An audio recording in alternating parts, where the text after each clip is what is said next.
এটা কোন দেশে আমরা বসবাস করি? দেশের গতি পাল্টে গিয়েছে, দেশের গতি পাল্টে যাচ্ছে। ডক্টর ইউনূস বসে বসে কী করছেন সেটা আল্লাহ চালিয়ে ভালো জানেন। নোবেল পুরস্কার পাওয়া এক জিনিস, দেশ চালানো এটা ভিন্ন জিনিস, এটা ভিন্ন জিনিস।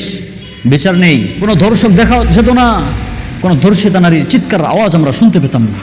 এটা কোন দেশে বসবাস করছি আমরা? কি আজীব তামাশা শুরু হয়ে গিয়েছে। এদের বিচার হয় না কেন?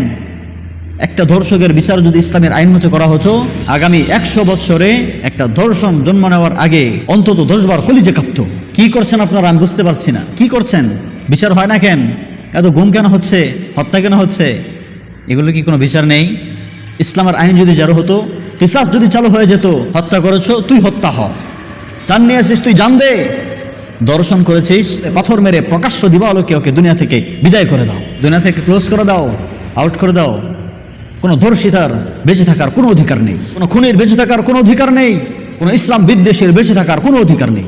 বাবার হাতে মেয়ে ধর্ষিতা, 5 বছরে শিশু ধর্ষিতা, কোরআনের হাফেজা ধর্ষিতা, আর কত ধর্ষিতা মায়ের কান্না শুনবো, আর কত ধর্ষিতা বোনের চিৎকার আমাদের কানে বুনবুন করবে, আর কত ধর্ষিতা বোনের কান্নার আওয়াজ আমাদের কানে ভেসে আসবে, আর কত।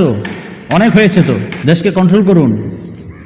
পারবেন না, নেমে যান। কারণ প্রত্যেকটা জনগণকে সিকিউরিটি দেওয়ার, প্রত্যেকটা জনগণকে নিরাপত্তা দেওয়ার দায়িত্ব আপনার উপর অর্পিত হয়েছে।